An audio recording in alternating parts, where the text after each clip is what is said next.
নমস্কার বন্ধুরা, পুরাতন 2.0 চ্যানেলে আপনাদের সকলকে স্বাগত জানাই। সারা দিকে এক ঘূর্ণিঝড়, বুলবুল, নাকড়ি সমস্ত তো হানা দিয়েই যাচ্ছে।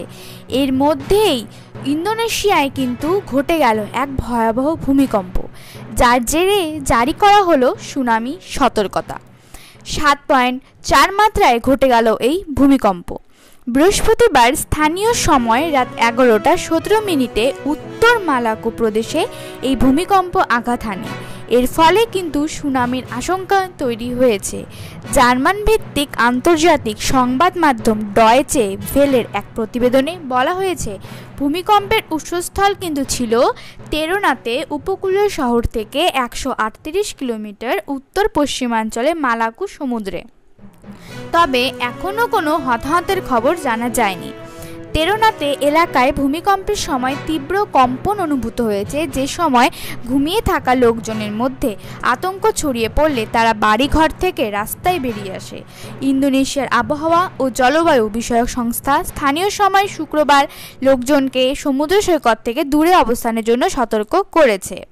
গত বছর মালাকুর পশ্চিমে সুলাওয়েসি দ্বীপে 7.5 মাত্রার কিন্তু এক ভয়াবহ ভূমিকম্পে পালু শহর বিধ্বস্ত হয়, যা আমরা সকলেই জানি, এবং ভূমিকম্পের পর কিন্তু শহরটিতে সুনামি আঘাত হানে। ইন্দোনেশিয়ার আবহাওয়া বিভাগ জানায় যে ভূমিকম্পটি আঘাত হানার ঠিক 26 মিনিট পরে কিন্তু উত্তর মালাকু তেরেনাতে শহরে 6 সেন্টিমিটারের একটি সুনামি আঘাত হানে। এছাড়াও 51 মিনিট পর উত্তরা সুলাওয়েসির বাইতুং শহরেও 10 সেন্টিমিটারের আরেকটি সুনামি আছড়ে পড়ে। ভূমিকম্পের 2 ঘন্টা পর উত্তর সুলাওয়েসি ও উত্তর মালাকু অঞ্চল থেকে সুনামি সতর্কতা তুলে নেওয়া হয়।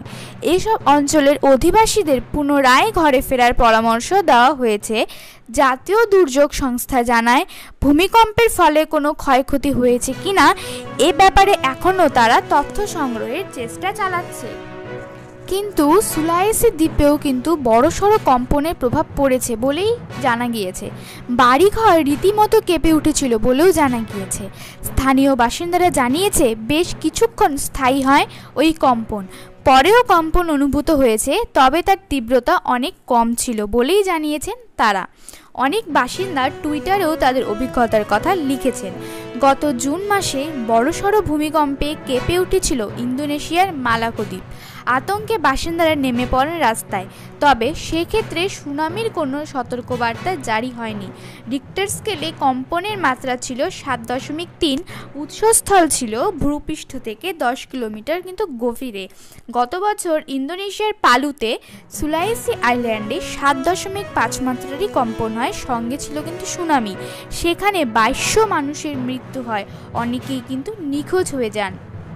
তবে সবথেকে ভয়ঙ্কর কম্পন হয়েছিল 2004-এর 26শে ডিসেম্বর, যা আমরা সকলেই এখন জানি।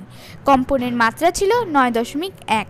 সুমাত্রা উপকূলের সেই কম্পনে সুনামিতে 2,20,000 মানুষের মৃত্যু হয়েছিল।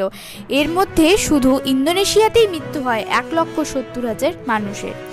এখনও পর্যন্ত আজকের ভূমিকম্পের কোনো ক্ষয়ক্ষতির সম্ভাবনা দেখা যায়নি এবং ক্ষয়ক্ষতির খবর পাওয়া যায়নি, এবং সুনামিরও কোনো সতর্কতা এখন জারি করা হয়নি। আপাতত সেই সতর্কতা উঠিয়ে নেওয়া হয়েছে, এবং পরবর্তীতে যদি জারি করে আমি তাহলে আপনাদেরকে জানিয়ে দেব।